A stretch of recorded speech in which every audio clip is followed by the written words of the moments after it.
Pernah nggak sih kamu kebangun tengah malam, sadar banget, tapi badan sama sekali nggak bisa digerakin?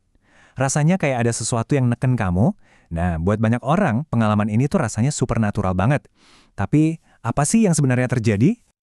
Deskripsi yang bikin merinding ini tuh inti dari fenomena yang kita kenal sebagai kelumpuhan tidur. Kalau di Indonesia, mungkin lebih akrab sama istilah ketindihan atau irep-irep. Pengalamannya itu loh, bener-bener nyata, menakutkan banget, sampai gampang banget buat kita percaya kalau ada sesuatu yang jahat di kamar kita.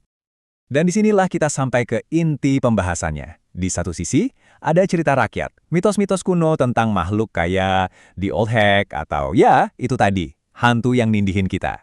Tapi di sisi lain, ada penjelasan ilmiah modern, kelumpuhan tidur. Hari ini, kita bakal bedah keduanya. Oke, kita mulai dulu dari sisi misteriusnya ya. Jauh sebelum sains punya jawaban, gimana sih cara nenek moyang kita di seluruh dunia ngejelasin hantu yang datang pas kita lagi tidur ini? Ternyata pengalaman ini tuh universal banget. Di Indonesia kita bilangnya ketindihan. Di tempat lain ada yang namanya old hag. Hampir setiap budaya itu punya versi ceritanya sendiri. Jadi ini bukan sekedar cerita hantu lokal, tapi fenomena manusia yang lintas negara dan budaya.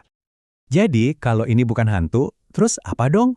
Nah, sekarang kita tinggalin dulu mitosnya, dan kita coba selami apa yang sebenarnya terjadi dalam otak kita pas lagi tidur. Disinilah sains mulai ngasih pencerahan. Biar paham, kita perlu tahu dulu dasar-dasar tidur. Tidur kita itu ada siklusnya. Gampangnya ada dua tahap utama. Pertama, tidur non-REM. Ini fase di mana tubuh kita istirahat, pulih. Terus kita masuk ke tahap kedua, tidur REM atau Rapid Eye Movement. Nah ini nih tahap di mana otak kita super aktif dan kita bermimpi. Nah, ini dia poin kuncinya. Waktu kamu lagi di fase tidur REM, lagi mimpi lari-larian atau berantem gitu, otak kita punya mekanisme super pinter namanya rem atonia. Ini tuh pada dasarnya kayak saklar pengaman yang mematikan sinyal ke hampir semua otot kita. Tujuannya, ya biar kamu nggak beneran nonjok tembok pas lagi mimpi, jadi tubuh kamu lumpuh sementara. Dan itu normal, itu bagus. Dengan semua info ini, kita sampai ke pertanyaan utamanya.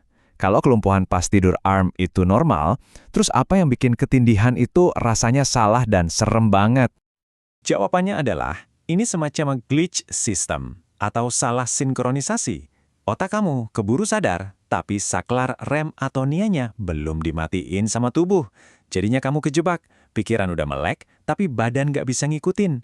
Untungnya sih kondisi ini biasanya cuma berlangsung beberapa detik sampai semenit, walaupun rasanya bisa kayak selamanya. Terus sosok hantu atau rasa kayak dicekik itu datang dari mana? Itu semua adalah halusinasi yang kuat banget.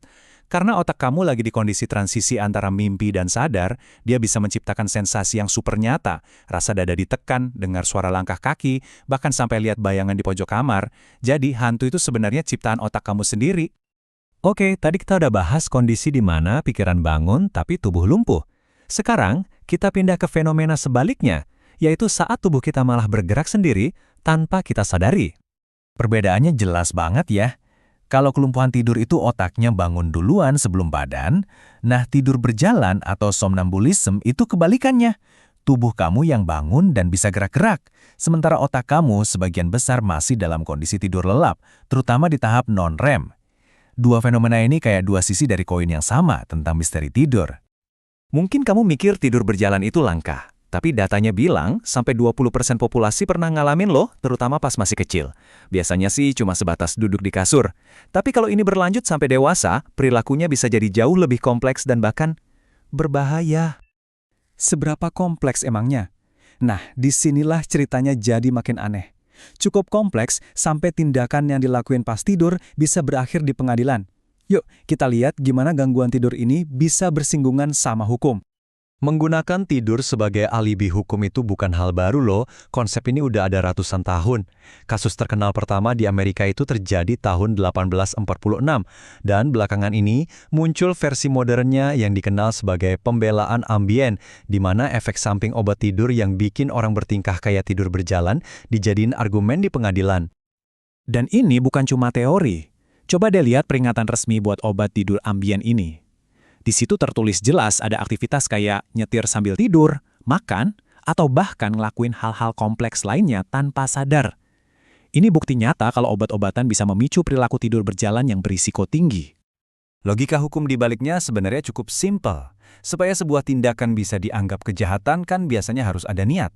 Nah, karena orang yang tidur berjalan itu dalam keadaan nggak sadar, tindakan mereka dianggap nggak disengaja atau involunter. Makanya elemen kunci dari niat kriminal itu bisa jadi nggak terpenuhi.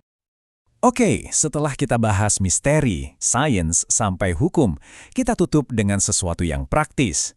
Gimana sih kita harus merespons fenomena ini, dan gimana caranya biar tidur kita lebih sehat? Nah, ini nih pertanyaan yang mungkin sering kita dengar. Ada mitos populer banget yang bilang kalau kita bangunin orang yang lagi tidur berjalan, dia bisa kena serangan jantung atau shock. Bener nggak sih, kata sains?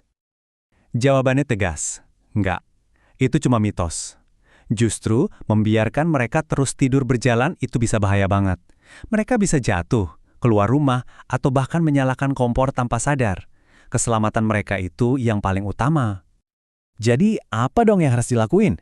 Kuncinya adalah tetap tenang, jangan teriak atau guncang-guncang mereka, soalnya itu bisa bikin mereka bingung atau malah takut. Arahin aja mereka pelan-pelan, dengan lembut, balik ke tempat tidur. Nah, kalau mereka udah di tempat yang aman, baru deh coba bangunin dengan tenang. Tentu saja, mencegah itu lebih baik daripada mengobati.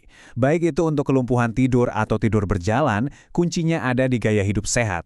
Punya jadwal tidur yang konsisten, kelola stres, olahraga, dan hindari pemicu kayak alkohol, itu semua bisa banget mengurangi kemungkinan terjadinya episode-episode kayak gini. Jadi, dari hantu yang ternyata cuma halusinasi sampai tindakan kriminal yang dilakukan tanpa sadar, kita udah lihat betapa aneh dan kuatnya dunia tidur. Ini jadi bikin kita mikir, kalau otak kita mampu melakukan semua ini pas kita nggak sadar, kira-kira rahasia menakjubkan apa lagi ya yang masih tersembunyi di sepertiga hidup kita yang kita habiskan buat tidur?